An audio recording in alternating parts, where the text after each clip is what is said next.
This video is powered by the pros at Pascal Air Plumbing and Electric. Arkansas owned, Arkansas operated. GoPascal.com. Coach, I guess getting to the rim and the free throw line is usually a pretty good recipe for success, but 15 missed layups and 13 missed free throws tonight. How frustrating was it to have the volume that you did without the results, and what do you think led to some of the struggles there? Well, obviously it's really frustrating.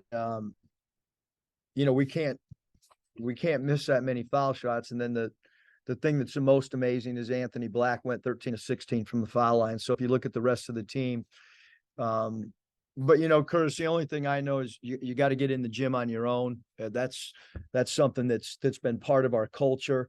Guys working relentlessly on their game outside of practice. That's got to improve for sure. We have some guys that need to share the basketball a little bit more from an offensive standpoint, because we are struggling to score the ball, and everybody knows it. I mean, the 3-point shooting, you're not just going to miraculously wake up and all of a sudden become a great 3-point shooting team. So you've got to figure out other ways to try to put points on the board. But I thought Anthony Black was absolutely spectacular offensively. And we didn't have much else besides that. And speaking of finding other ways to put points on the board, only 8 turnovers forced tonight. I know that you guys have really thrived on fueling the transition offense by generating turnovers. How important is it to get that number a little bit higher than it was while there's some struggles in the half court offensively? I mean, the defensive game plan has not changed other than the execution by some of our guys. We had 4 steals tonight, and 2 of them were by our power forward center, Kamani Johnson. So that kind of tells you what our perimeters did from a defensive creating turnovers standpoint. Not much at all. You can't play 35, 36 minutes and not have a steal in our system. So, and we're struggling shooting, and inexperience and winning on the road is problematic for this group as well. And getting off to first half starts been pretty problematic as well. Coach, you mentioned Anthony Black there. It seemed like he took over in the second half. Was that something you addressed with him at halftime, or just kind of something he took with the flow of the game? No, I think a little bit of both. He was the guy that the atmosphere didn't affect him, and I thought he, when he saw that we weren't getting much, he took it upon himself to be way more aggressive offensively. We needed him to. I thought that the first half foul trouble really threw us off. But again, I mean, there's no excuse. You take 2 really talented players off of any team in the country. 2 players like Brazil and Nick Smith. I mean, it's we got to figure out how to play better basketball. You mentioned that the atmosphere didn't seem to affect Anthony, but did you feel like it maybe impacted the rest of the team? Especially in that first half, getting off to that slow start. I don't know, Hutch. I mean, I guess there's plenty of you guys on here that probably watched it on TV, and that would have to be your opinion. I haven't gone back and watched the film. I'm emotionally into the game and trying to figure out what play calls and how our defensive coverages are. So that would be up to you guys to determine if some guys didn't play like they do at home. Scotty?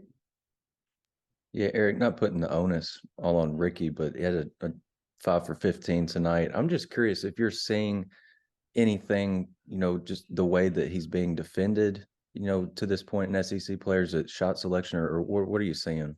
We're playing against better talent. I mean, you're going up against some length and you're going up against some of the best defensive teams in the country. Alabama's coming. Look at their defensive numbers. So, we've talked to our team about trying to be better cutters instead of just dribbling the ball. You got to cut. DC Tony is one of the best cutters in the country. Moses Moody was a great cutter for us. Justin Smith was a great cutter for us.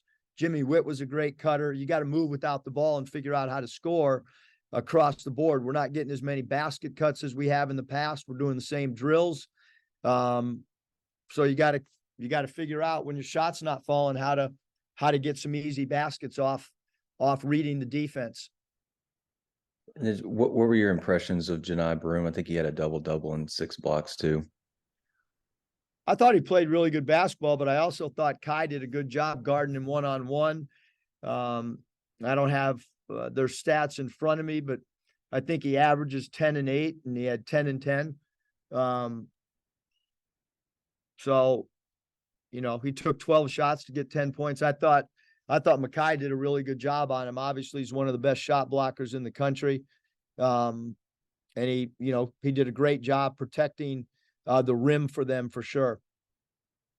Bob, Yeah, but he actually averages over 13, so you guys held him a little under his average. But, Alan Flanagan, he's a Little Rock kid. He always gets hyped up to play the Hogs, 18 and 8 off the bench. What'd you think of his game?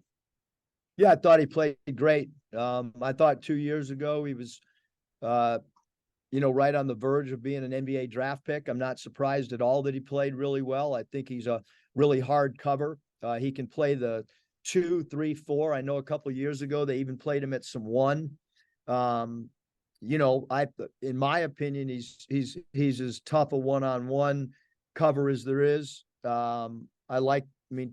His jump shot tonight, he rose over our guys. He's got a good mid-range game. He's got a post-up game. He's a good cutter.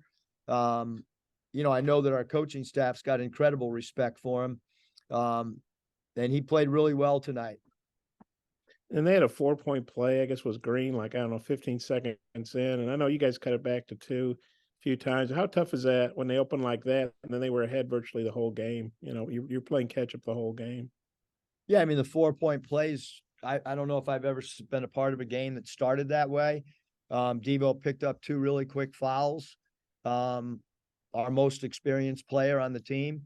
And your -2 starters, he picks up 2 fouls.